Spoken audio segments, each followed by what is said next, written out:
a maneira tradicional de considerar a integral. A maneira tradicional e a maneira como a noção de integral é utilizada não só nas aplicações da matemática, mas mesmo em outras áreas da matemática, ou após a introdução no começo dos estudos de integrais múltiplas. O que ocorre, vocês vão perguntar, se tem uma maneira que todo mundo usa, por que você fez diferente? É porque é muito mais fácil de provar as propriedades básicas usando blocos e subdivisões de blocos e partições de blocos. E depois a gente, como vamos fazer hoje aqui, mostra que isso é equivalente a considerar uma situação mais geral, em que nós temos um conjunto X contido no Rn, uma função limitada,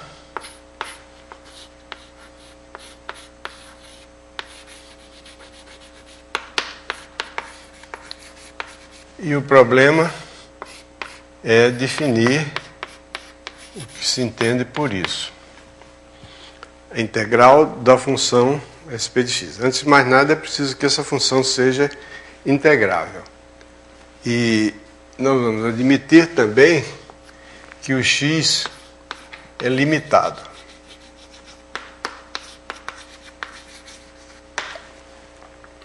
Se o conjunto não for limitado, ou a função não for limitada, então nós temos, em qualquer um desses dois casos, o que se chama normalmente uma integral imprópria. Como o conjunto é limitado, então ele cabe dentro de um bloco. E é conveniente que ele seja colocado no interior do bloco, não tenha nenhum ponto na fronteira contido em x. Então, para que essa integral tenha sentido, é preciso que o x seja j mensurável.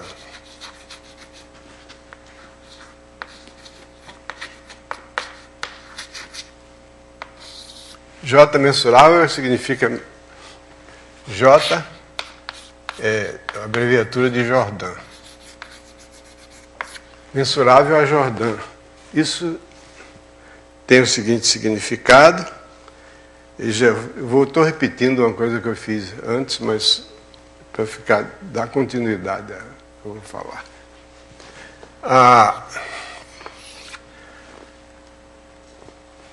A função característica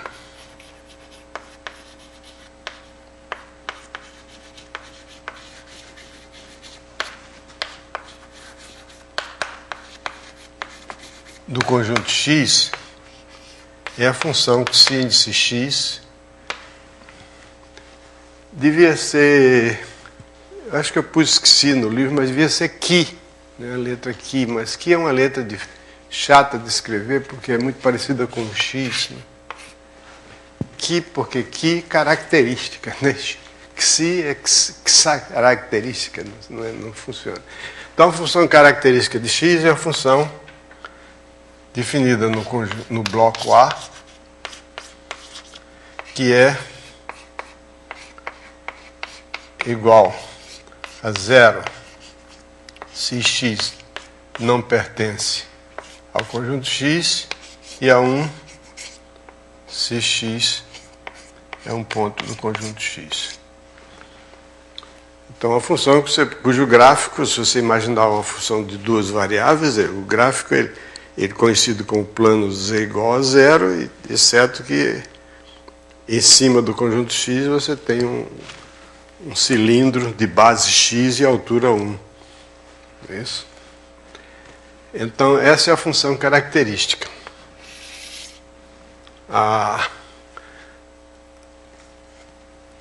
Dada a função característica, a gente tem o volume interno de x é integral em A, da integral inferior de A da função característica.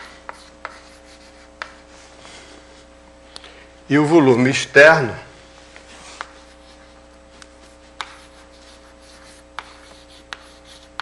de x é a integral superior da função característica de x.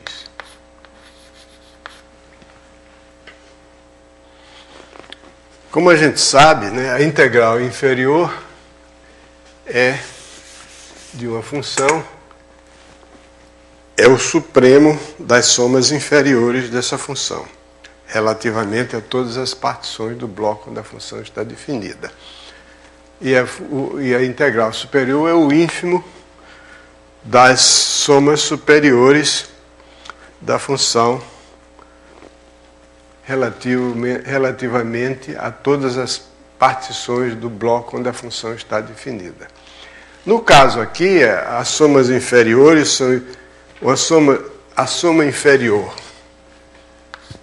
Então, é o sup das somas inferiores de c de x relativamente a todas as partições P. Isso aqui é o ínfimo das somas superiores de c de x relativamente a todas as partições P. Nesse caso, é muito fácil identificar o que é uma soma inferior e o que é uma soma superior. A soma inferior da função característica relativamente a uma partição é a soma dos volumes dos blocos B da partição P contidos no conjunto X. Quer dizer, eu tomo uma partição do bloco A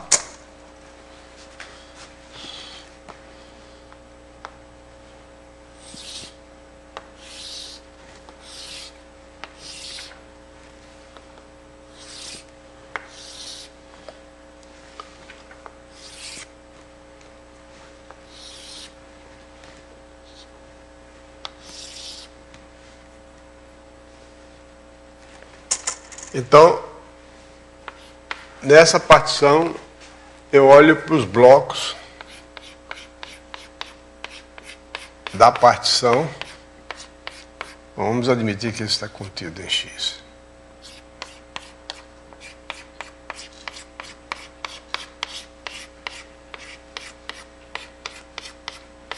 A soma dos volumes dos blocos contidos em X é que é a soma inferior relativamente àquela partição. Então isso é uma cópia direta, ipsis literi, da definição de volume de um sólido no espaço, na geometria euclidiana. O volume de um sólido na geometria euclidiana é definido como sendo o número real cujas aproximações por falta são os volumes dos poliedros contidos no sólido, e cujas aproximações por excesso são os volumes dos poliedros contidos que contêm o sólido. Então, aqui, a soma superior é a soma dos volumes dos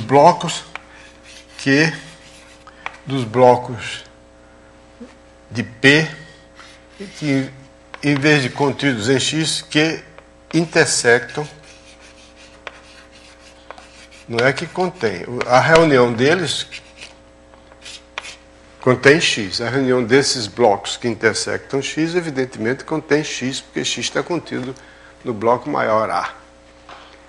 Porque a função característica o sup dela, né? A soma superior é a soma do supremo da função nos blocos da partição multiplicado pelo volume da partição. Então, um bloco, a função característica num bloco de P é zero se esse bloco não tem ponto em comum com x, mas se tiver algum ponto em comum com x, o sup é 1, então a soma de todos esses volumes, porque o valor da função é 1. Ok? Então, o volume interno do conjunto x é o número real cujas aproximações por falta são esses volumes aqui e por excesso são esse aqui, é o volume externo.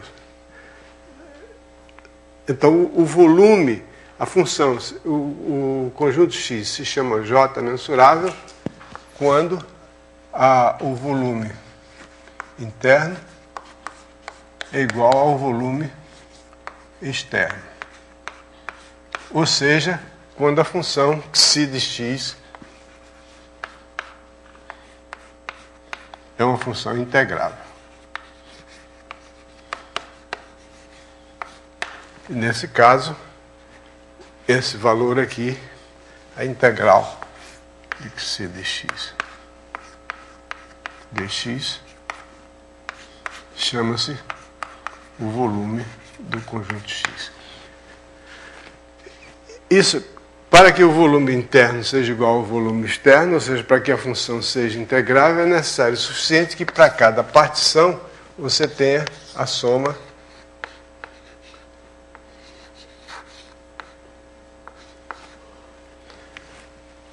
dado qualquer epsilon, tem uma partição de tal modo que essa soma aqui seja menor do que epsilon. Isso significa dizer que, bom, olhando desse ponto de vista, isso significa dizer que a fronteira do conjunto X tem volume zero. Por quê? Porque essa soma aqui é exatamente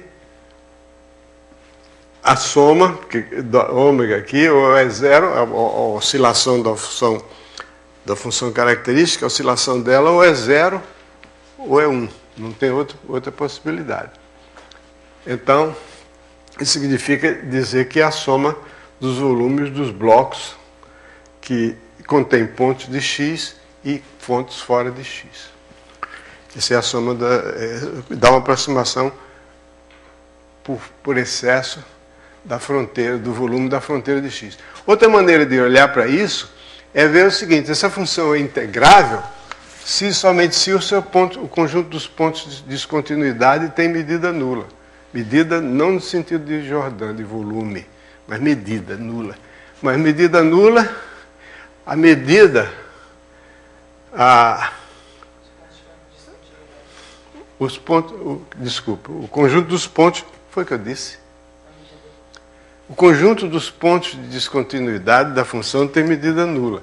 Os pontos de descontinuidade dessa função são os pontos da fronteira, se o conjunto x estiver contido no interior de A. Se tiver algum ponto de x que está no bordo de A, esse ponto não é ponto de descontinuidade. Olha, é ponto de descontinuidade, mas não está necessariamente na fronteira. Agora, então você tem que...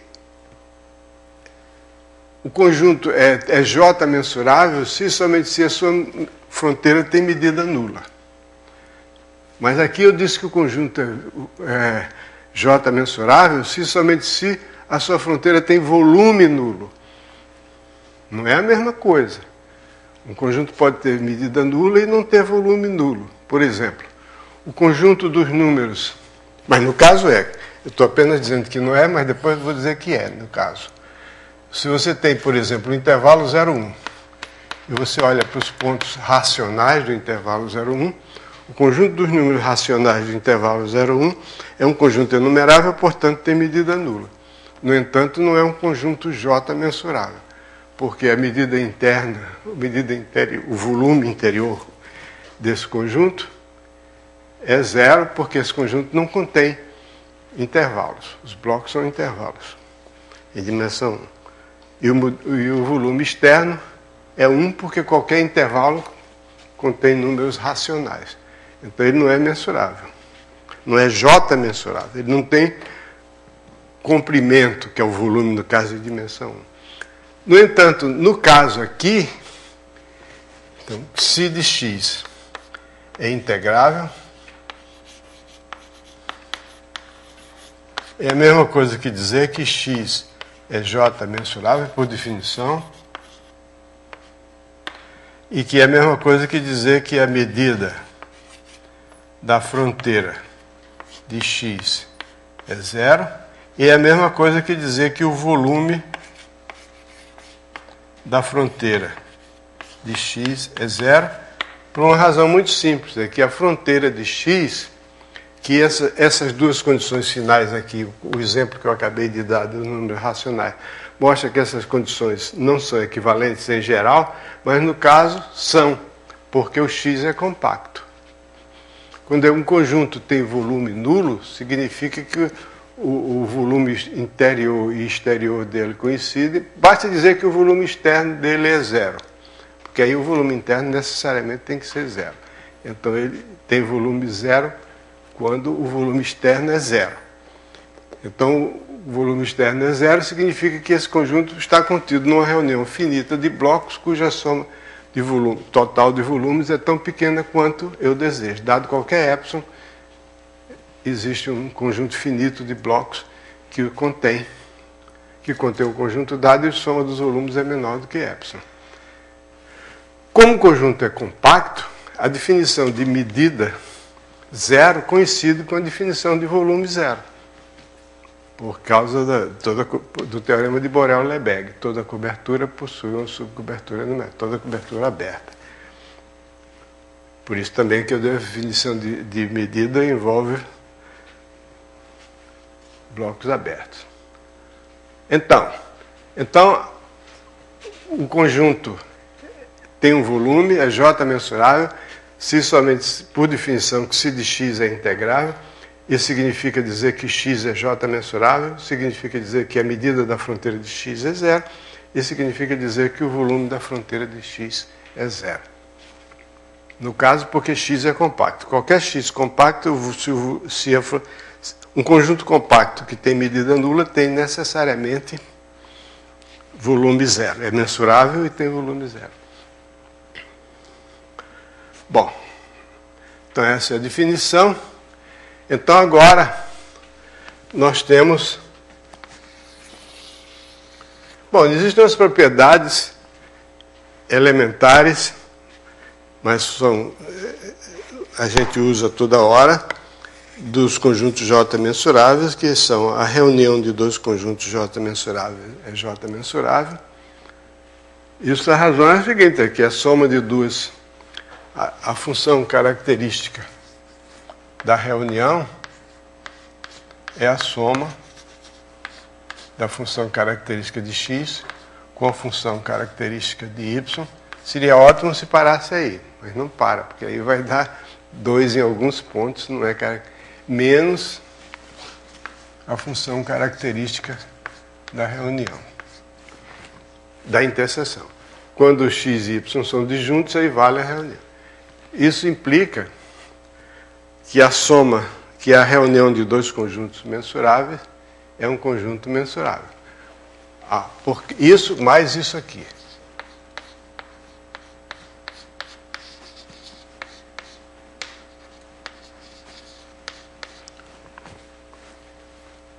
Essa segunda igualdade, a função característica da interseção é o produto das duas funções características, que é uma coisa absolutamente evidente, mostra que se x e y são mensuráveis, então a interseção deles é mensurável. Que o produto de duas funções integráveis é integrável. E se o produto é, e a soma também é, então a função característica da reunião é integrável. Então a reunião de dois conjuntos J mensuráveis é J mensurável. E outra que se x e y são J mensuráveis, e se x está contido em y, então y menos x é J mensurável, e o volume de y menos x é igual ao volume de y menos o volume de x.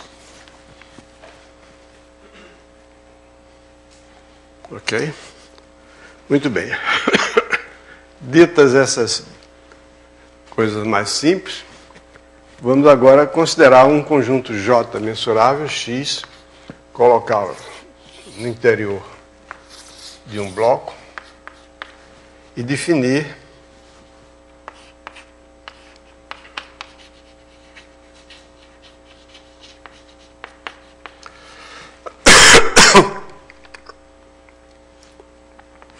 uma função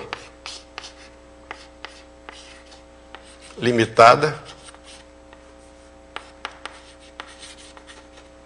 Então, definir a integral superior, inferior de f no conjunto X e a integral superior de f no conjunto X do seguinte modo. Eu tenho a f, a partir da f, eu defino a sua extensão, que é uma função que é igual a f em x e zero fora de x. Isso é a mesma coisa que dizer que, se quiserem, mas f é igual a f vezes c de x. Ou que c de x vezes f, tanto faz, a multiplicação é comutativa. Quer dizer, é uma função que é meio esquisito escrever assim, porque essa função está definida em todo A e essa aqui,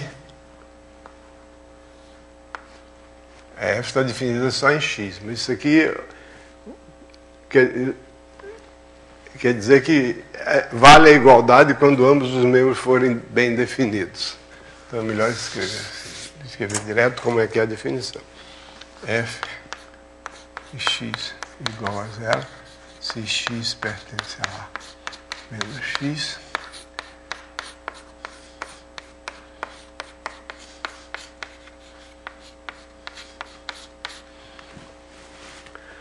Então a integral inferior de f no conjunto x é definida como sendo a integral inferior no conjunto A de f barra de x dx. E analogamente a integral superior de f de x dx no conjunto x é definido como sendo a integral dessa f barra.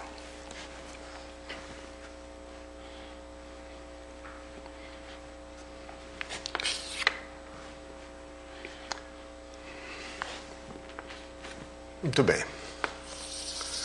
Agora nós vamos enunciar o teorema, que é o seguinte. Bom, deixa eu definir o que é uma decomposição de x.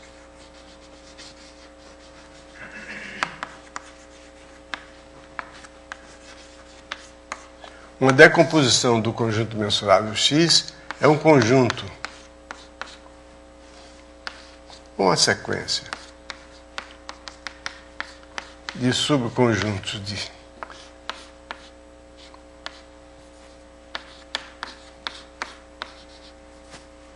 J mensuráveis, tais que a união deles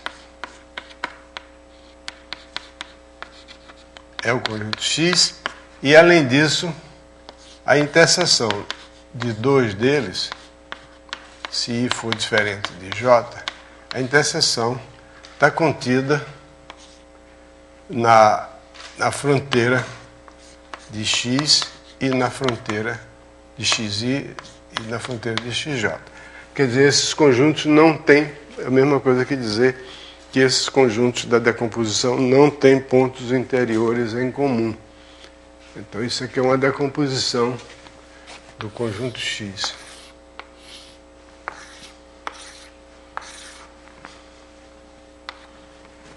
Cada conjunto XI é um conjunto J mensurável e a reunião deles é igual ao conjunto X. O teorema é o seguinte: se eu chamar Antes de enunciar o teorema, deixa eu dar alguma definição.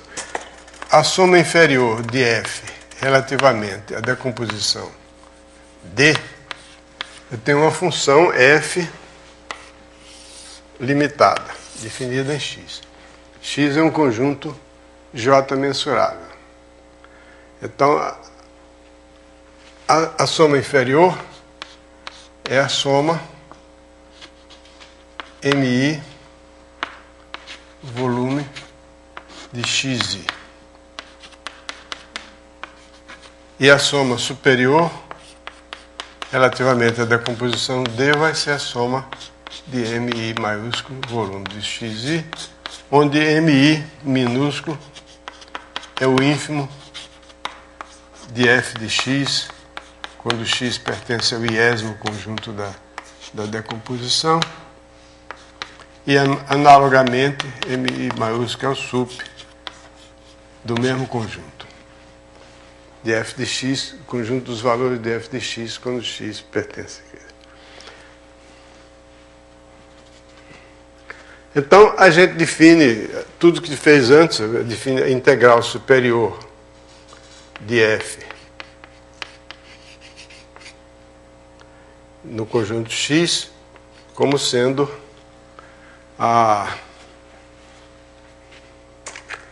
Bom, isso aqui já está definido antes, né? Porque isso aqui é integral. Eu ia definir, mas a definição já está. Eu ia definir o que é a integral superior de f no conjunto x, mas a integral superior de f no conjunto x é a integral superior da função f barra. A integral inferior é a integral inferior da função f barra. O teorema que eu tenho em mente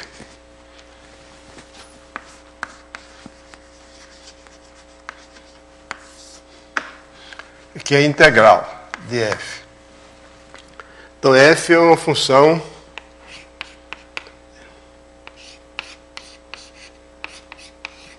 integrável. Função integrável significa que a integral inferior dela é igual à integral superior. Essa integral inferior e integral superior, vou repetir, elas significam as integrais superiores e inferiores e superiores dessa função f barra, que é obtida estendendo a f pondo igual a zero fora de x. Muito bem. Então, essa integral, a função f é supostamente integrável.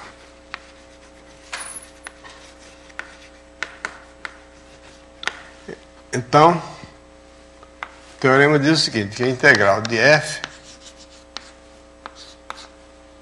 é o limite quando a norma da partição tende para zero, eu digo já o que é isso, da soma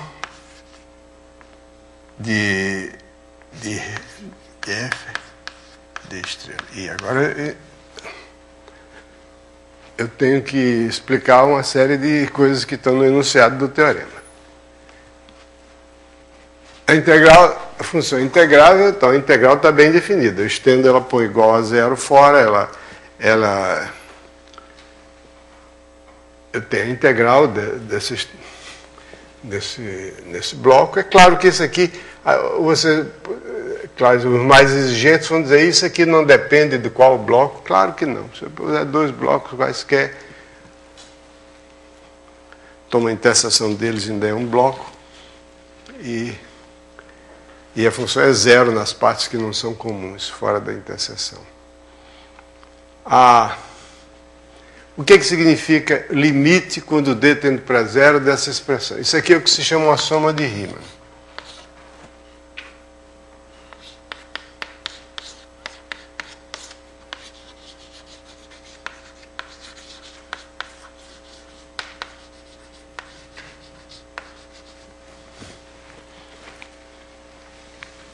Soma de Riemann, que foi a primeira pessoa que definiu essa integral, que se chama de integral de Riemann de maneira geral. Antes dele, tinha a integral definida por Cauchy, que era para funções que são contínuas, exceto num conjunto enumerável de pontos nos quais existem os limites laterais. No caso de funções de uma variável. Uma soma de Riemann é o seguinte, isso aqui, o D estrela. O que é uma soma de Riemann? Primeiro, o que é o D estrela? É o que se chama uma partição pontilhada.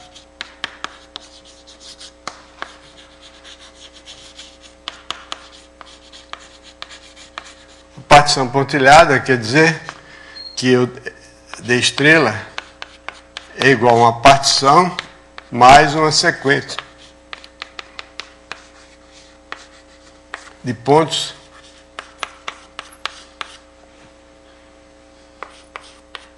uma partição pelos conjuntos x1, xi, xk, e em cada um deles eu escolho um ponto, então eu digo que eu pontilhei a partição. Significa que eu escolhi arbitrariamente um ponto Xi em cada conjunto da partição. Partição pontilhada. Escolhi em cada conjunto da partição um ponto, e a ideia é que o valor da função nesse ponto represente uma aproximação do valor da função nos demais pontos daquele conjunto X, onde eu escolhi o ponto.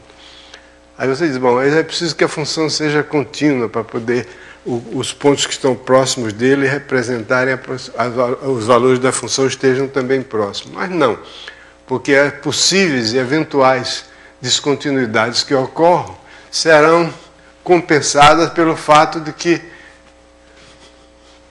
a partição pontilhada, a soma de Riemann aqui, vai ser a soma de igual a 1 até k de f de xi multiplicado pelo volume do xi. Então, esses f de xi são supostamente os valores aproximados da função, são pontos típicos, digamos assim, entre aspas, dos valores da função em cada conjunto xi. E aquela objeção que você pode levantar, dizer, se a função for descontínua, um ponto pode estar bem próximo dele e os valores da função serem muito diferentes. Mas não tem importância, porque isso é compensado pelo volume. Esses valores aqui estão multiplicados pelo volume. O volume do xi. Se eu tomar um xi bem pequeno, não importa que o f de xi esteja longe de outro que está próximo, outro ponto que está próximo. Mas aí também não pode ser assim também, absurdo, a liberdade total, porque a função tem que ser integrável, mas isso aí exatamente, o ponto de descontinuidade dela forma um conjunto de medida nula. Aliás, eu não mencionei isso, mas resulta da definição que uma função integrável, quer dizer, eu estendo a zero para ficar uma função no bloco, e essa extensão é integrável, então isso significa dizer que o conjunto dos pontos de descontinuidade dessa extensão, que está definida num bloco, tem medida nula, mas esses pontos de descontinuidade são os pontos de descontinuidade originais da f, juntamente com os pontos de descontinuidade incluídos quando eu estendi. Mas esses pontos de descontinuidade que estão incluídos quando eu estendi são os pontos da fronteira, que tem medida nula. Então, continua valendo a história. A função é integrável somente se o seu conjunto dos pontos de descontinuidade tem medida nula. Bom, então essa aqui é a soma de Riemann.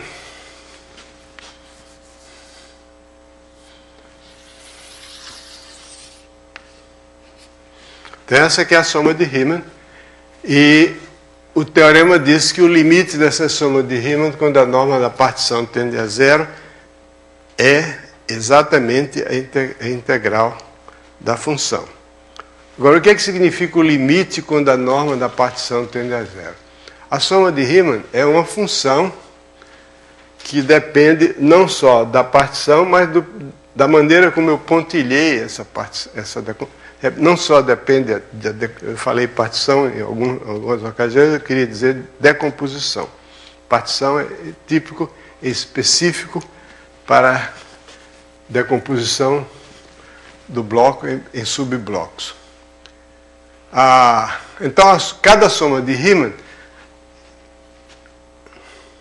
aparentemente, depende não somente da partição D, mas também da maneira como essa partição é pontilhada. E essa afirmação aqui significa, seja qual for a maneira como a decomposição D é pontilhada, esse limite é zero. Esse limite, quando a norma tende para zero, é zero. A norma de uma decomposição D é o maior dos diâmetros dos conjuntos XI.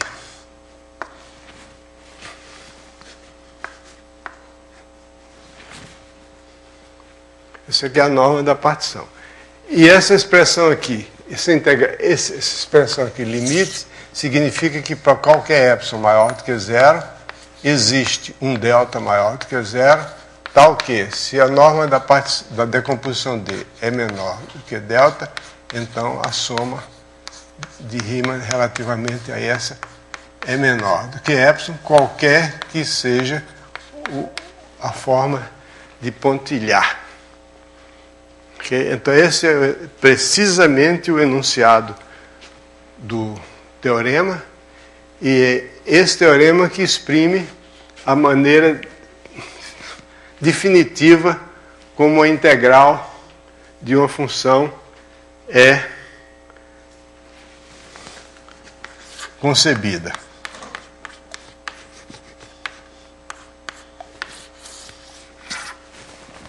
Isso aqui significa isso aqui. Só que agora aqui eu tenho do lado esquerdo uma definição restrita a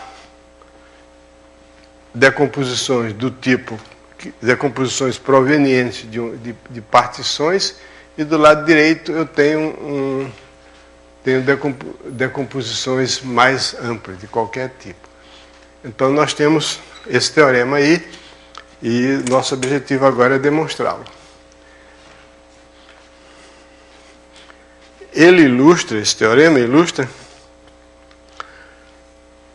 mais uma vez, uma coisa que talvez vocês já tenham percebido, que em análise matemática, as igualdades nunca são demonstradas diretamente. Raramente, a não ser em casos triviais, você prova que A é igual a B. Você prova que A é menor do que ou igual a B e B é menor do que ou igual a A. Daí resulta. Porque há quem até defina a análise matemática como o estudo das desigualdades. Que tudo é em termos de desigualdade. Então a igualdade é simplesmente um conjunto de duas desigualdades. Menor do que ou igual e maior do que ou igual.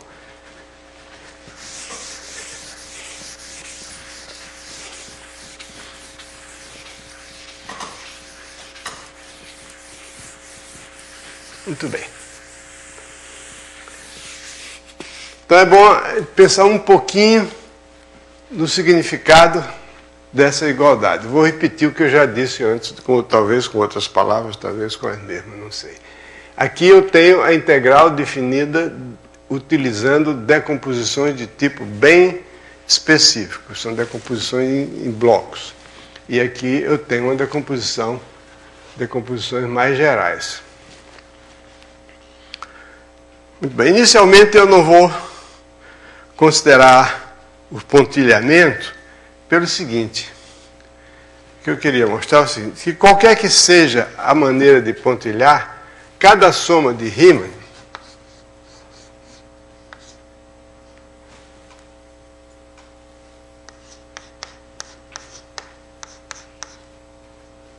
está compreendida entre a soma superior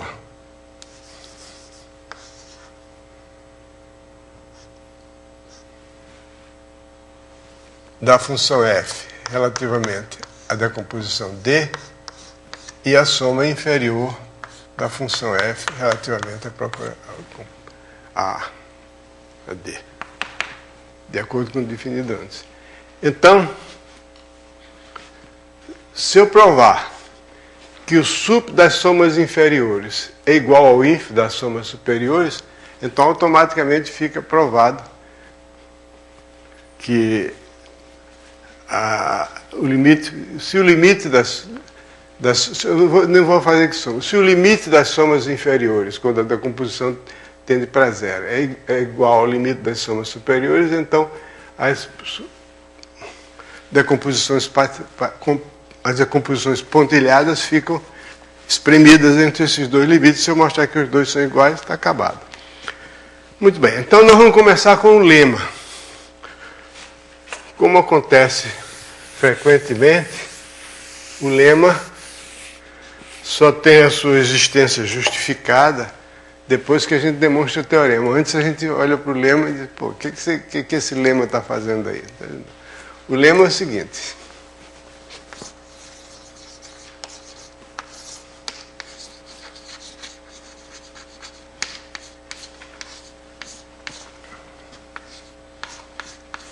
Sejam x e y mensuráveis, j mensuráveis.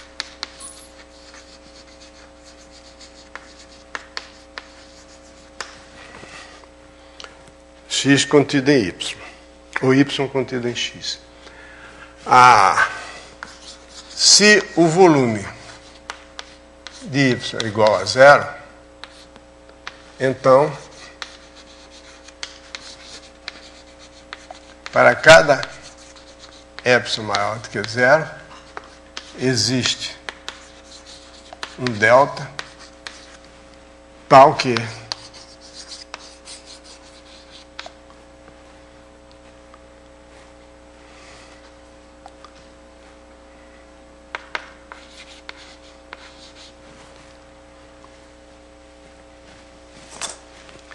eu não quero botar muito se, tá?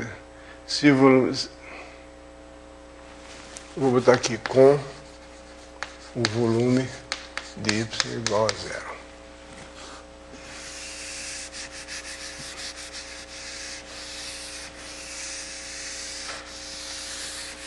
Aí fica, não tem si. Então o y é um conjunto com volume zero. Dada. Agora, para cada epsilon maior do que zero dado, existe delta maior do que zero, tal que A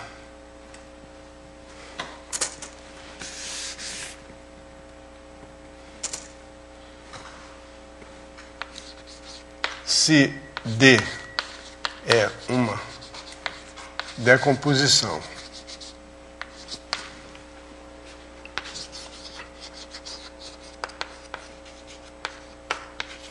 de x com norma menor do que delta, isso quer dizer que todos os conjuntos que formam a decomposição D têm diâmetro menor do que delta. Então, a soma dos volumes dos conjuntos xi pertencentes a D com a distância de xi a y menor do que delta é essa soma menor do que epsilon. Vou ver se...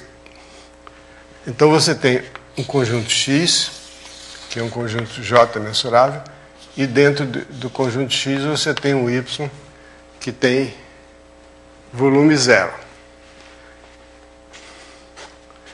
Então, para toda decomposição de X vai existir, dado um epsilon, para toda decomposição de X que seja uma decomposição suficientemente fina, os pontos, a soma dos volumes dos conjuntos da decomposição que estão próximos de Y é pequena. Que no caso aqui, esses conjuntos são esses aqui.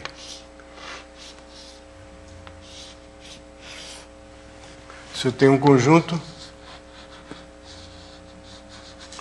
Y que tem medida nula, então, que tem volume zero, para todo epsilon eu posso achar um número delta tal que toda decomposição com diâmetro, com norma menor do que delta, a soma dos conjuntos dos volumes dos conjuntos da decomposição, que estão a distância menor do que delta de y é menor do que epsilon. A distância de x e y é menor do que delta.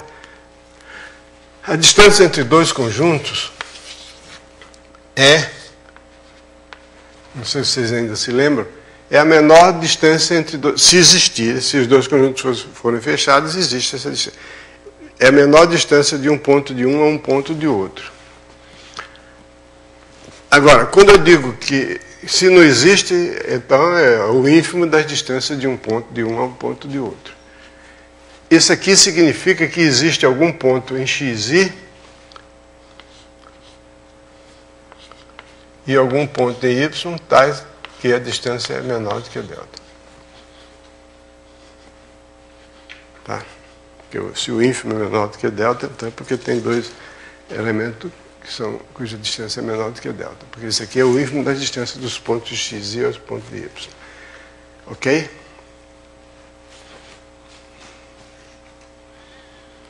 Então, antes de demonstrar isso, a demonstração não é difícil, mas antes de demonstrar, deixa eu dizer por que isso se encaixa aqui.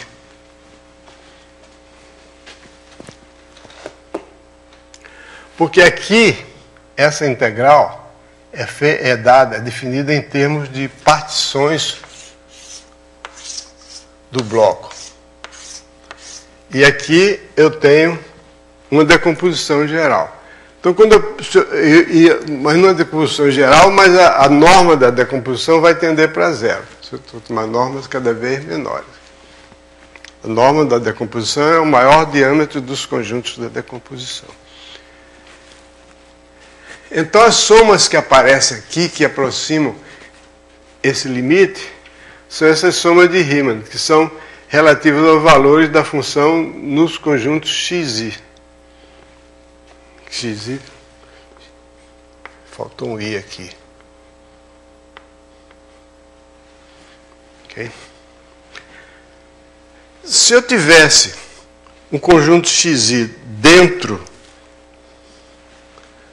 de um conjunto desse, de um bloco da partição, estava bem, eu teria como comparar. Mas existem conjuntos xis que não cabem dentro de um conjunto da partição. Então, eu tenho que olhar para os conjuntos que têm pontos dentro de um conjunto da partição e fora. Aí, para estar dentro e fora, ele tem que passar pela fronteira. Então, a soma essa parte dos conjuntos, dos pontos que estão na fronteira de algum bloco, vai ter medida pequena, não vai influenciar na estimativa da integral. Vamos ver a demonstração.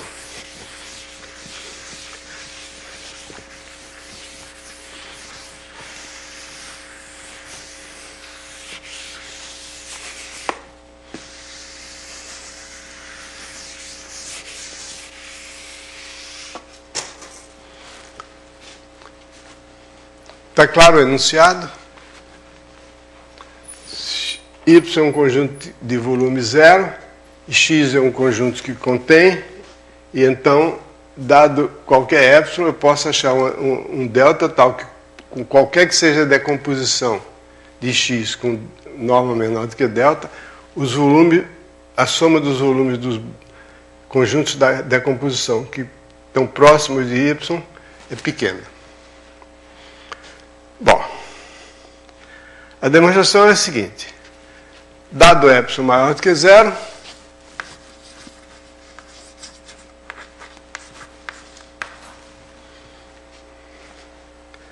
existe, como o volume de y é zero,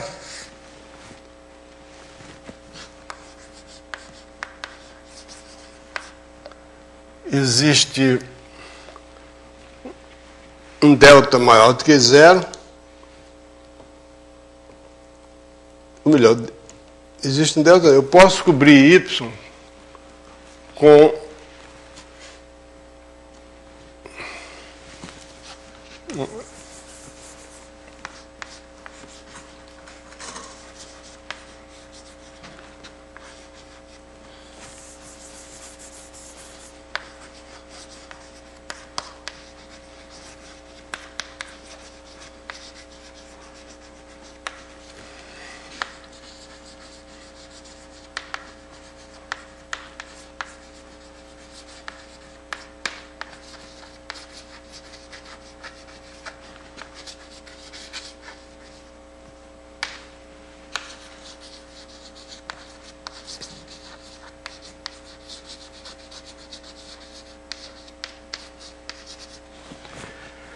eu posso recobrir Y com um número finito de blocos cuja soma dos volumes é menor do que Y. Então eu tenho aqui o conjunto Y, que é um conjunto de volume zero, então ele pode ser coberto com um número finito de blocos cuja soma dos volumes é menor do que Y. Dado qualquer Y, eu posso fazer isso. Agora, eu posso, de blocos B, aliás, eu chamei de BI, né? Cada um, não, é B mesmo, para não complicar. Então, cada bloco desse é um produto cartesiano de intervalos, como é a definição de bloco. Então, dado um delta maior do que zero, arbitrário, eu posso considerar o bloco B', que é esse com um babado. Aí menos delta, BI mais delta. Então, é claro que cada bloco B está contido no bloco B' correspondente. E como o volume de B' é uma função contínua de delta, porque o volume é o produto dos comprimentos, que é o BI mais AI, BI menos AI mais 2 delta, delta de um lado e delta do outro. Então existe, e como a soma dos volumes de B é menor do que Y, então eu posso tomar um delta tal que a soma dos volumes dos B' ainda é menor do que Y. Para esse delta, existe um delta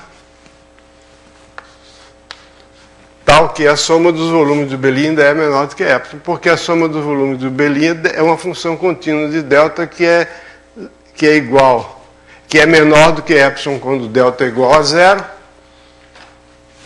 portanto é menor do que Y para todo delta suficientemente pequeno. Ok? Então esses blocos aqui ficam contidos em blocos maiores. Cada B está contido num B', que a soma dos volumes do B' ainda é menor do que Y. Muito bem. Agora, eu tenho o seguinte: se você tem um conjunto Z, que a distância de Z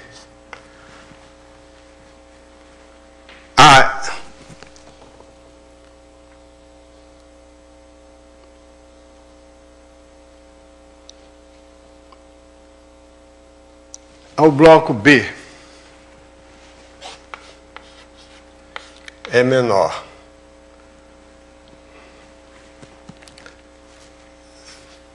se diâmetro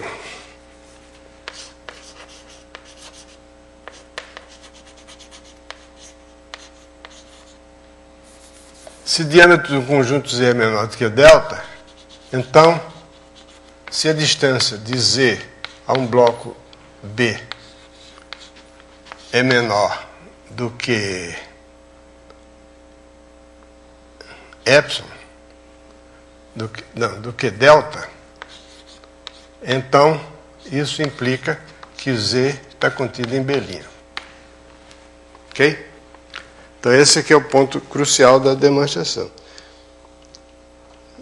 Se é um conjunto de diâmetro menor do que delta, cuja distância AB é menor do que delta, então, se eu tenho um conjunto aqui de diâmetro menor do que delta, é essa faixa aqui. Se eu pego um conjunto de menor do que delta, cuja distância B é menor do que delta, então significa que existe um ponto de B e um ponto desse conjunto, cuja distância é menor do que delta, então esse conjunto está contido, esse conjunto tem um ponto contido em B', cuja distância é menor do que delta, então ele está contido, esse conjunto, porque ele tem diâmetro menor do que delta, ele está contido em B'. A faixa que ela, eu acho que tem que ser de 2 zero. Não estou lhe ouvindo direito. Aquela faixa que a gente constrói aí, ao redor do conjunto dos bloquinhos, eu acho que deve ser de 2 zero. Como tá no... É verdade, ela... Ou, no caso, o outro ser delta sobre 2, né? O diâmetro certo. Você tem aí menos delta de um lado e aí mais delta do outro. Só para garantir aquela inclusão do outro. Se a distância de Z a B é menor do que delta, quer dizer, existe um ponto de Z.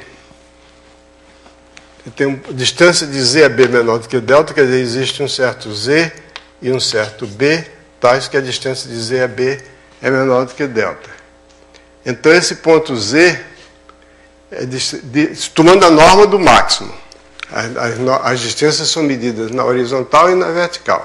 A norma do máximo significa que a distância entre dois pontos é a maior das distâncias, por exemplo, no plano, ou na horizontal ou na vertical.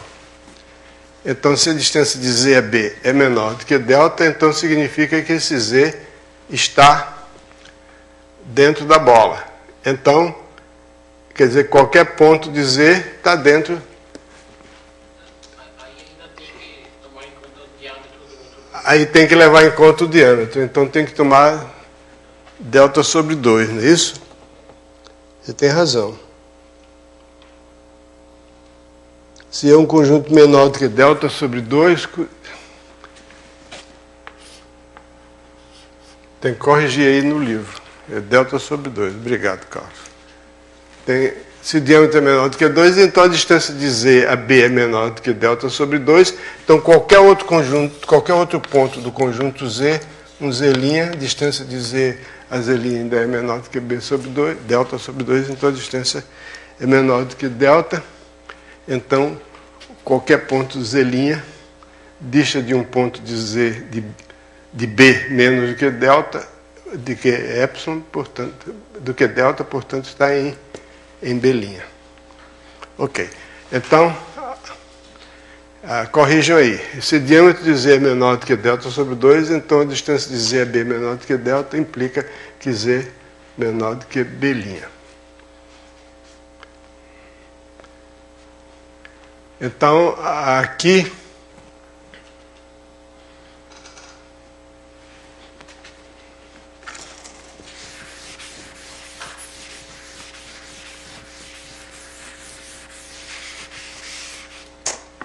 Vou ter que ajeitar os deltas aí. Assim, a soma dos conjuntos xi pertencentes a D, tais que a distância de xi a y é menor do que delta sobre 2, não excede a soma dos volumes dos blocos B e, portanto, a soma dos conjuntos, a soma dos volumes. Portanto, é o seguinte, qual é a conclusão que eu tiro? Se D for menor do que delta sobre 2, então a soma dos volumes dos xi pertencentes a D, tais que a distância de xi a y é menor, não do que delta sobre 2, essa soma dos volumes é menor do que epsilon, porque é menor do que a soma dos volumes dos B's. Mas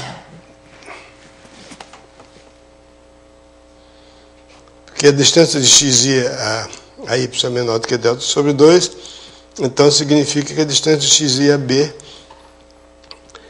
é menor do que delta sobre 2 para algum b, então xi está contido em b', assim a soma dos volumes dos conjuntos xi, tais que a distância de xi menor, a y é menor do que delta sobre 2, não excede a soma dos volumes do bloco b', porque cada xi está contido, porque se eu tenho o bloco xi, o conjunto xi da decomposição, cuja distância y é menor do que delta sobre 2, esse conjunto está contido em algum b'. Então a soma deles, dos seus volumes, não é menor do que a soma dos volumes, não é maior do que a soma dos volumes do b', portanto é menor do que y.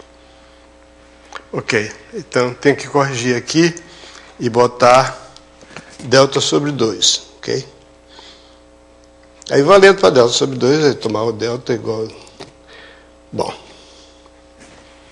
muito bem. Então esse é o lema. A partir do lema, agora a gente vai para o teorema.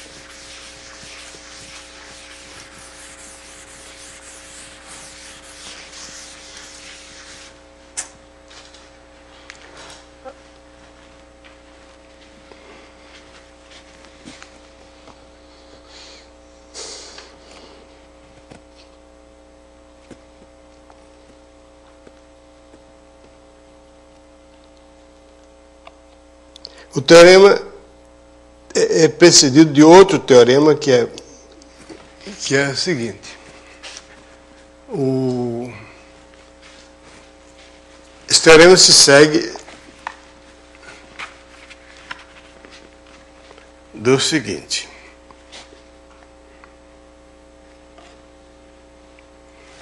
Que a integral inferior em x de f de x dx é o limite quando a norma tende para zero das somas inferiores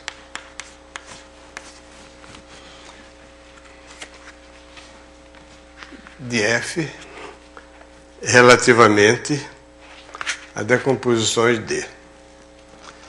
E a integral superior relativamente a x de f de x dx é o limite quando a norma de d tende para zero da soma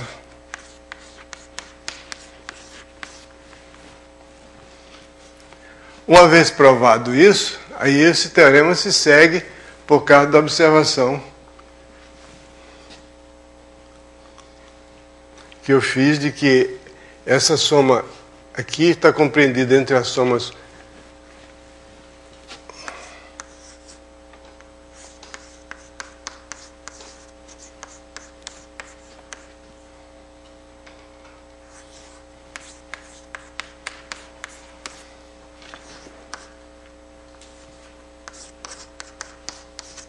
Essa desigualdade é óbvia porque o valor da função em cada ponto está compreendido entre o ínfimo e o supremo daquela função naquele conjunto.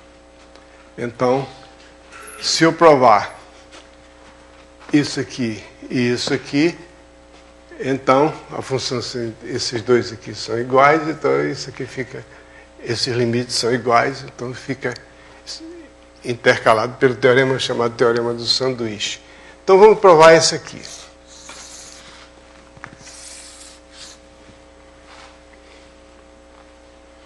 A outra demonstração é absolutamente análoga. Bom, eu quero mostrar então que a integral superior da função f no conjunto x é o limite disso aqui. Então, para provar que é o limite, isso aqui, cada soma dessa se refere ao sup da função num conjunto da decomposição. Então,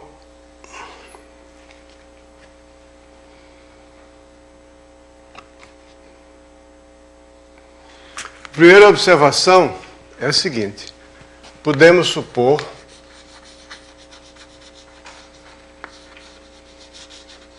sem perda de generalidade que f de x é maior do que ou igual a zero para todo x em x. Porque f é uma função limitada. Se ela não for positiva, eu somo a ela uma constante. Quando eu somar uma constante, a integral superior e a integral inferior ficam, cada soma superior e cada soma inferior fica somada por aquela constante multiplicada pelo volume do conjunto. Então, isso não altera em nada. Se não for assim, eu somo uma constante e ela fica maior do que ou igual a zero. Bom.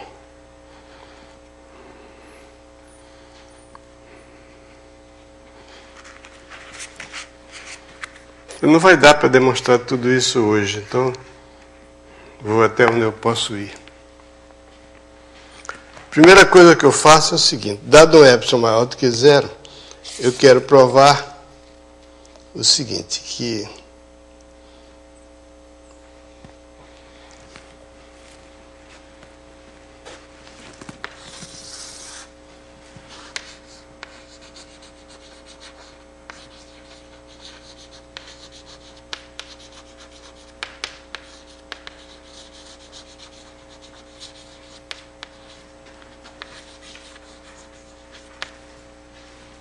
para todo epsilon maior do que zero, eu posso achar um delta tal que eu tenho a limite aqui para toda decomposição de x. Isso aqui é uma decomposição do conjunto x com norma menor do que delta, implica que essa soma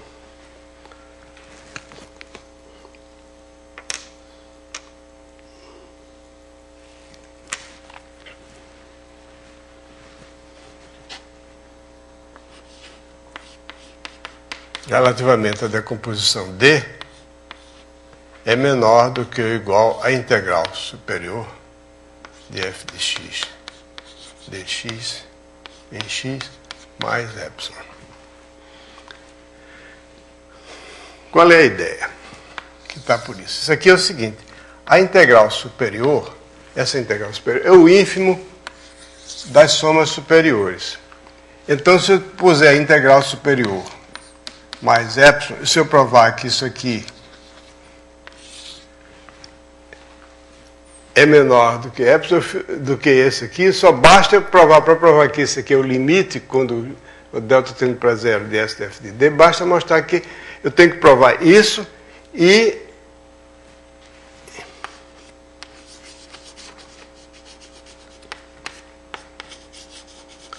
que essa integral, que essa soma superior de f relativamente a qualquer partição de, é maior do que ou igual à integral superior de x, qualquer que seja a partição D, a decomposição D. Se eu provar essas duas coisas, então eu provei que, dado qualquer epsilon, em primeiro lugar, se eu tomar existe um delta, tal que se a decomposição for muito fina, eu tenho isso aqui. E seja a decomposição fina ou não fina, todas as somas superiores estão maiores do que, todas as somas superiores relativas a uma decomposição são maiores do que a soma. O que é mais ou menos natural, porque as decomposições incluem as decomposições por blocos. São decomposições bem mais gerais. Então você vai ter muito mais somas aí. Então, tenho que provar duas coisas. Primeiro isso, depois isso. É nesse ponto aqui, aliás, nos dois pontos que a gente vai precisar do lema. Os dois pontos. Eu vou demonstrar hoje só a primeira afirmação.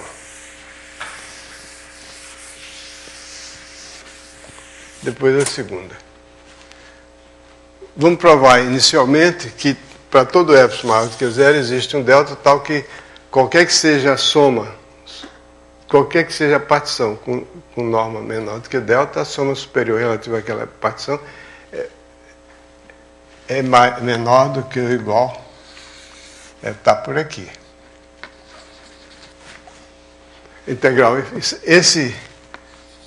esse mar aqui, se refere às somas superiores relativas a partições do bloco que contém.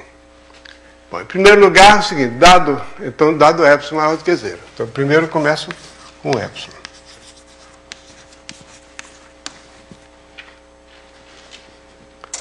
Então, dado epsilon maior do que zero, como essa integral aqui é o ínfimo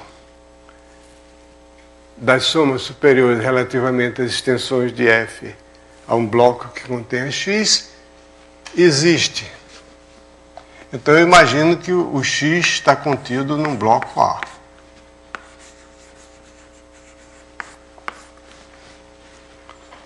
E dado epsilon maior do que zero, existe uma partição P0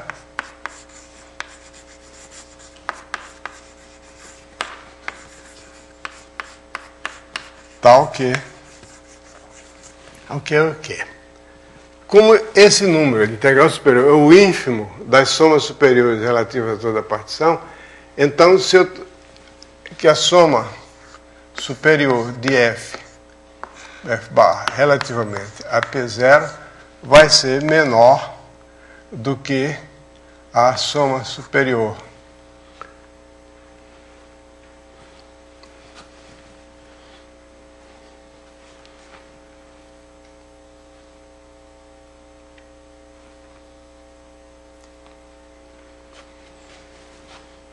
menor do que a integral superior de x mais epsilon. Porque o ínfimo, dado qualquer número maior do que o ínfimo,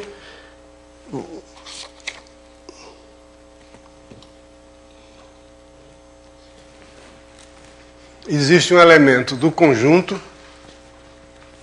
Dado qualquer número, isso aqui é o ínfimo das somas superiores relativamente a partições do bloco A que contém x.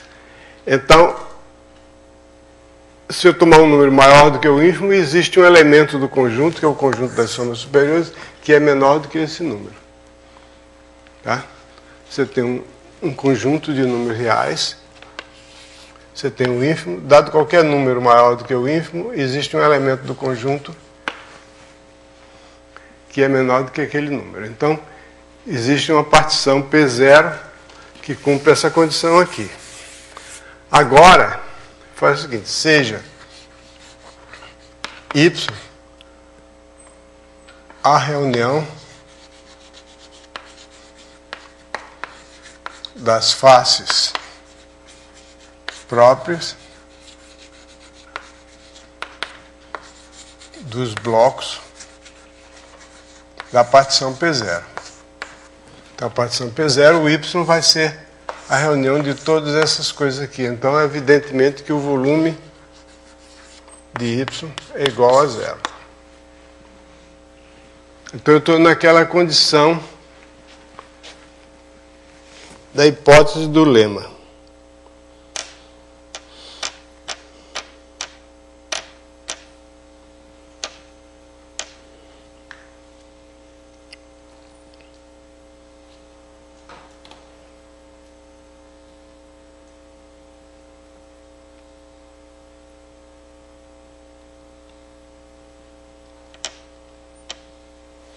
Então, quer dizer o seguinte, se eu der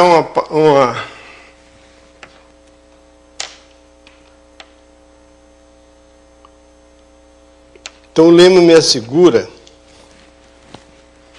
veja bem, eu tenho aqui o x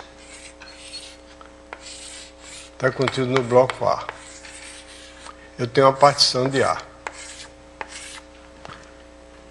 Então, y é a reunião dos... Tudo isso aqui é diferente. O volume de y é igual a zero. Então, dado epsilon, existe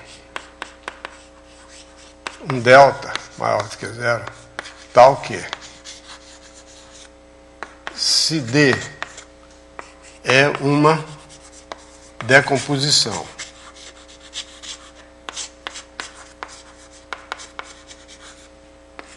de x com norma menor do que delta, então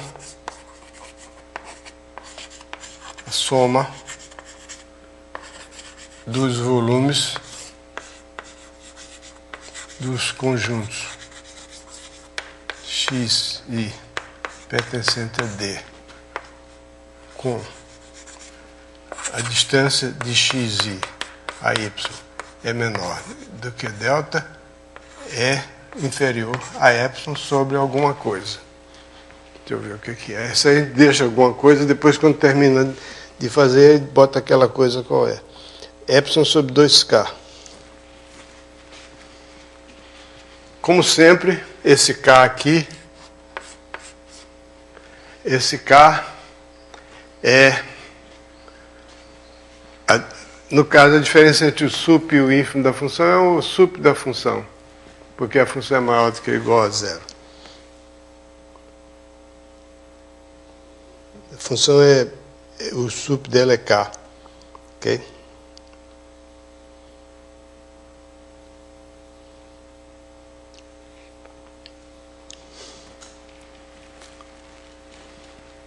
Ok, então vocês vão estranhar que esse y não está contido em x, né? Porque no lema diz que o y está contido em x, mas esse y está contido em A. Se eu pegar esses conjuntos x e da decomposição, é de forma ainda menor do que se eu tomasse o y contido em A, o A como sendo igual a x. Isso aí não é problema. Então, agora eu tenho o seguinte, agora eu vou mostrar aqui.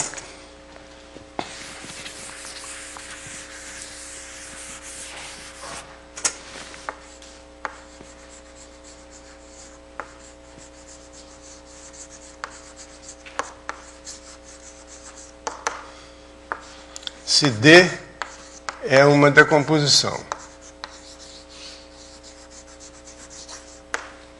de x com norma menor do que delta, então a soma...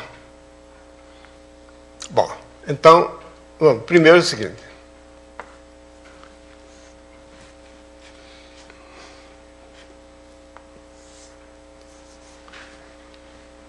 Eu falei, vamos mostrar, mas na verdade eu não vou mostrar isso agora.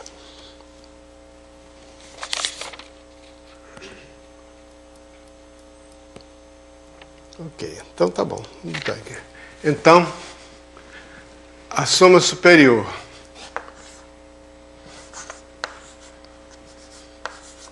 de f relativamente à decomposição D é menor do que a integral superior de f de x dx dx mais epsilon. É aquilo que eu tinha dito. Então vou mostrar isso. Por quê? Os elementos conjuntos x e na decomposição D são de dois tipos.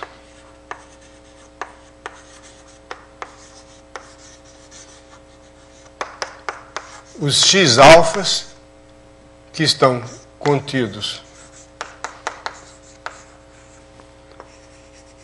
em algum bloco B da partição P, P0, e os demais x-beta,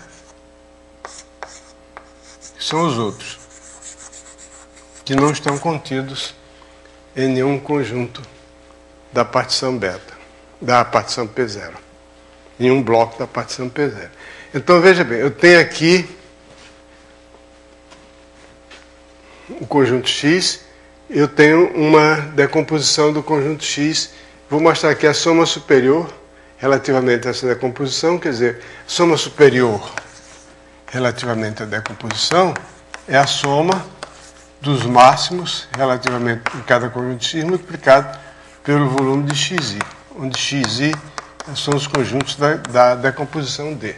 Isso aqui é a soma superior, que essa soma superior é menor do que y. Então, como é que eu faço? Eu divido essa soma superior em dois tipos. de parcela. As parcelas que correspondem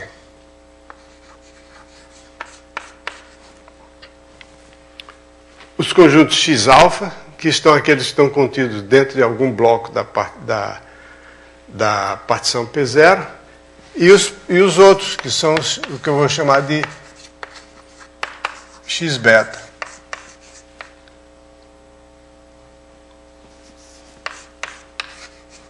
Que não estão contidos, são os outros que não estão contidos. Agora, se não estão contidos, se um conjunto não está contido em nenhum bloco, eu tenho que... Ele tem algum ponto, você pega um x-beta aqui.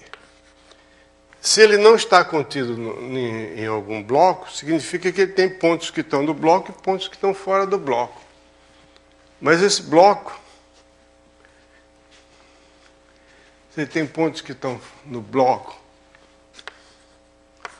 tem um bloco aqui, tem um x-beta, tem um ponto dele que está no bloco e tem um ponto dele que está fora do bloco. Aí eu olho para... Se esse ponto está fora do bloco, então o segmento de reta que liga esses dois pontos tem algum ponto que está na fronteira do bloco. Você não pode sair por um segmento de reta de dentro de um bloco para fora sem passar pela fronteira. Então, significa que ele tem a distância do x-beta a esse bloco, ou melhor, a distância desse x-beta à fronteira desse bloco é menor do que delta, porque os blocos, os x-beta são todos, a da composição D tem norma menor do que delta. Então, significa que esse segmento de reta que liga dois pontos de x-beta, esse segmento, eu não quero dizer com essa figura aqui que o x-beta é convexo, que esse segmento está contido. Não importa. Tem um ponto em x-beta, o outro está em x-beta. Um está dentro do bloco, o outro está fora do bloco. Então a distância entre esses dois pontos é menor do que delta, porque os dois pertencem ao x-beta. Então quer dizer o seguinte, que a distância de cada x-beta ao conjunto Y é menor do que delta. Porque tem dois pontos dele, tem um ponto dele cuja distância, esse ponto aqui é um ponto que pertence a B. Pertence a B? Não, pertence ao Y, né? Porque está na fronteira de B. Então, esse ponto de... Ambos, o X e o Y, pertencem ao x-beta, distam dele menos do que delta, então a distância do x-beta ao y é menor do que delta. Então, significa que a soma desses volumes aqui é pequena. E esse aqui vai dar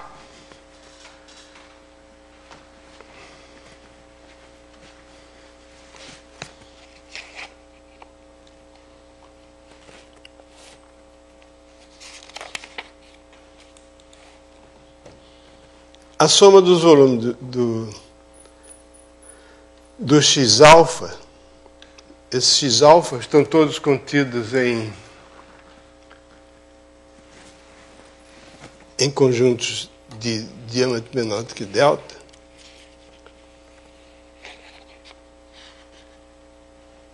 Então a soma dos volumes do x-alfa é menor do que epsilon sobre 2. Por quê?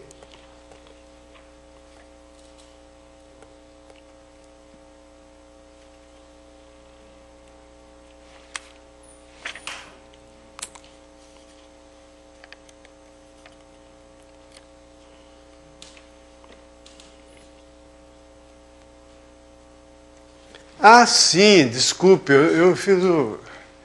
Pelo contrário, desculpe, eu fiz uma confusão aqui.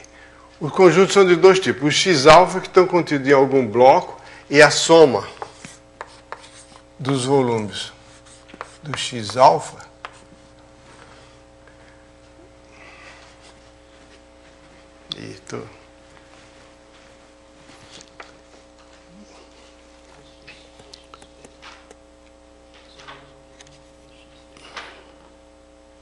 eu me embaralhei. Os x-alfa não são os que estão contidos em x beta.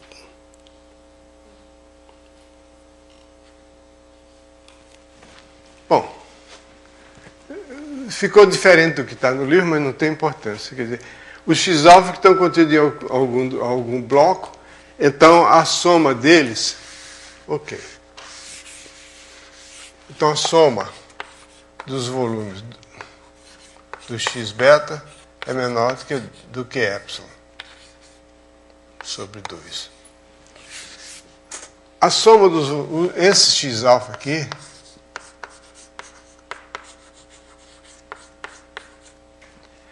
esses são os que estão... Isso aqui é um absurdo, porque... Bom, vou continuar assim. Os conjuntos da decomposição são de dois tipos. Os x-alfa, que estão contidos em algum bloco, e os x-beta, que são os outros. Esses outros, um x-beta, a distância do x-beta ao y é menor do que delta. Logo, a soma dos volumes do x-beta é menor do que um epsilon sobre alguma coisa aqui. Ok? Então eu fiz diferente do livro. O livro, o que eu chamei de x-alfa, o livro chama de x-beta, o x-beta eu chamei de x-alfa. E soma dos então quer dizer que é o seguinte, que a soma dos m-beta sobre 2K, a soma dos m-beta vezes o volume do x-beta vai ser menor do que a soma dos m-beta.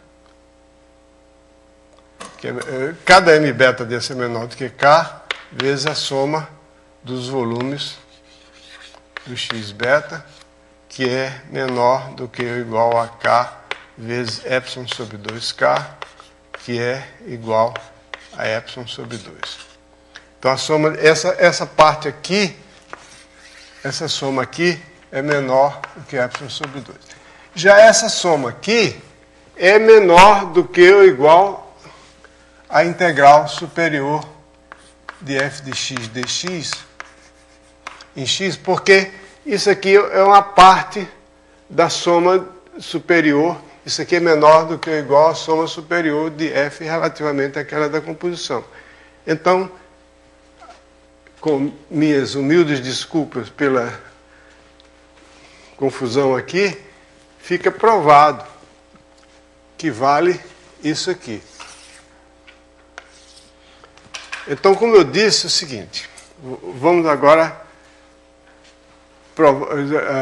nós tínhamos que provar isso. Primeiro, inicialmente, isso aqui. Então, quer dizer o seguinte, que a situação fica melhor de entender com essa figura.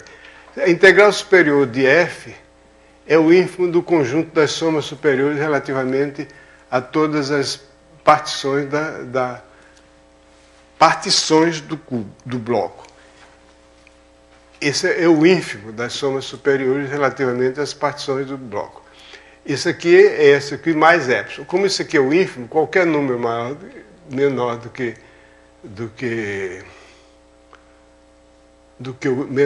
ou igual ao ínfimo tem que ser menor do que algum elemento do conjunto. Então isso aqui, essa soma, eu vou provar que essa soma é menor do que isso. Agora só falta provar essa segunda parte. Que isso aqui vale qualquer que seja D, então isso aí prova que o limite, quando a norma de D... Isso aqui é verdade para D pequeno.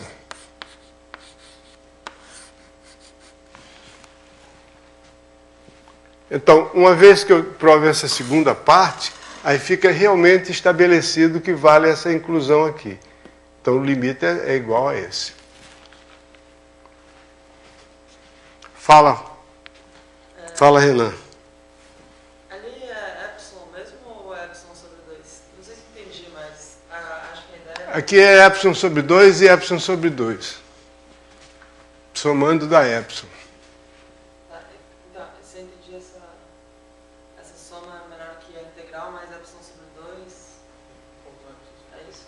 Ali a gente escreveu S de fp menor do que a integral. superior mais epsilon. É. Ali não é epsilon sobre 2? Não, Não? não. Porque essa soma aqui... Bom, se for menor do que epsilon sobre 2, é menor do que epsilon. Essa soma aqui é menor do que... Então, em vez de botar 2K, eu boto só K. Pronto. Aí fica epsilon. Quer dizer, tá certo, você tem razão. É epsilon sobre 2, mas epsilon sobre 2 é menor do que epsilon. Sim, mas por que aquela soma é menor que a integral? Então, integral mais epsilon. Esse aqui? Porque isso aqui é uma soma... Isso aqui é parte da soma superior relativamente à decomposição. Porque cada um desses M-alfa está contido em algum bloco. Isso aqui é o ponto fundamental, está contido em algum bloco. Então isso aqui, aquela soma ali vai ser menor do que, cadê aquela... Tem uma partição P0. Essa soma aqui, o que vai acontecer é, o seguinte, é que a soma do M-alfa vezes o volume do X-alfa, né? X-alfa, como cada M-alfa está contido em algum bloco da partição, isso vai ser menor do que ou igual à soma de todos os MB dos blocos multiplicado pelo volume do B. Porque cada X-alfa está contido num bloco. Certo? Então isso aqui é menor do que isso aqui. Porque o sup fica menor do que o sup e o volume também é menor. Então isso aqui, o que é isso? Isso é a soma superior de F relativamente à partição P0. Na realidade é F barra aqui. Relativamente à partição P0. Que por sua vez...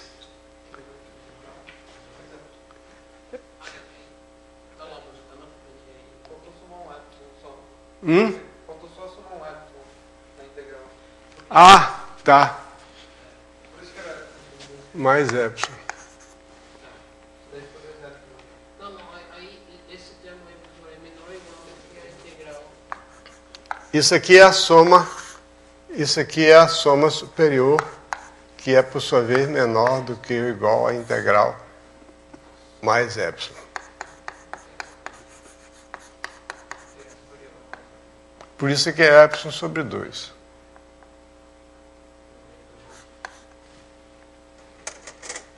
Ok? É. Eu volto ao que tinha botado antes, epsilon sobre 2. Não, você tinha o epsilon sobre 2, você mudou, é aquele epsilon sobre 2 tá. Mas o epsilon sobre 2, mas o epsilon sobre 2 dá epsilon. Sim, sim. Então, Tem duas somas. Isso aqui é epsilon sobre 2K. não, eu sei que dá certo, só que quero... Ok. Só queria que você escrevesse epsilon, você escrevesse epsilon sobre 2. Fala, Carlos. Uma pergunta só, professor. Aí, quando a gente definiu a decomposição, Quando definiu primeiro o quê? quando a gente definiu uma decomposição, Sim. a gente pediu que os conjuntos sejam J mensuráveis. Aham. Mas não falamos de que sejam conexos. Não falou o quê? Que os conjuntos X e sejam conexos. Não. Porque eu Não acho- são conexos. não, porque- Quem são conexos são os blocos. Tá, só que aí quando a gente usou que aqueles X e que não estão no X alfa, ou tipo assim, aqueles X que não estão nos blocos, eles estão cortando a fronteira, né? Mas, não. Ou não? Não. Está perto da fronteira. Que você tem o XI que não está contido no bloco, tem um ponto no bloco e um ponto dele que está fora do bloco. Porque ele está contido em alguma coisa. A reunião dos blocos e a reunião dos XI está contida, a reunião dos XI está contida na reunião dos blocos. Você tem um XI que não está contido no bloco. Então esse XI É um x beta. Então você supõe que ele não está contido em nenhum bloco. Mas tem que ter pega um elemento qualquer dele, x. Ele está contido em algum bloco, porque o xi está contido em algum bloco. Mas se ele não está contido nesse bloco, então é porque tem um ponto dele que está fora desse bloco. Aí ele vai passar desse ponto para esse outro, ele tem que passar pela fronteira do bloco. Desde que o x seja conexo. Não. Mas ele não pode ter dois componentes conexos aqui, dentro do bloco 1 e uma outra dentro do Mas bloco. esse ele está falando de segmentos de reta. Não tem importância. Os segmentos de reta Não precisa nem falar que o segmento de reta é conexo. É uma coisa bem elementar. Se você tem um ponto dentro de um bloco e um ponto fora do bloco, você liga esses dois pontos para um segmento de reta, esse segmento tem que cortar a fronteira do bloco. É uma coisa elementar. Extremamente elementar. Não precisa de topologia nenhuma. Você tem um bloco. Tem um bloco. Você tem um ponto que está dentro do bloco e um ponto que está fora do bloco, você toma um segmento de reta, duas coisas acontecem. Primeiro, que esse segmento de reta tem que cortar o bloco. Segundo, o ponto onde esse segmento de reta corta o bloco é um ponto cuja distância a qualquer um dos dois extremos, que são ambos pontos do conjunto x-beta, é menor do que a distância entre esses dois pontos. Que, por sua vez, é menor do que delta, porque os dois pontos pertencem ao mesmo x-beta, que tem diâmetro menor do que delta. Ok? Nesse ponto eu não usei. Não usei que seja conexo. Eu usei antes. Vou usar antes, não, vou usar agora, depois. Agora não, que eu já passei da hora. Ok? Bom, esse teorema é meio chatinho, né? De demonstrar, porque tem muitos épsilon, mas isso é típico de análise. Eu faço questão de demonstrar, embora às vezes eu me atrapalhe, porque é para vocês terem uma ideia de como é que é o método de análise. A análise é isso, é fazer estimativas.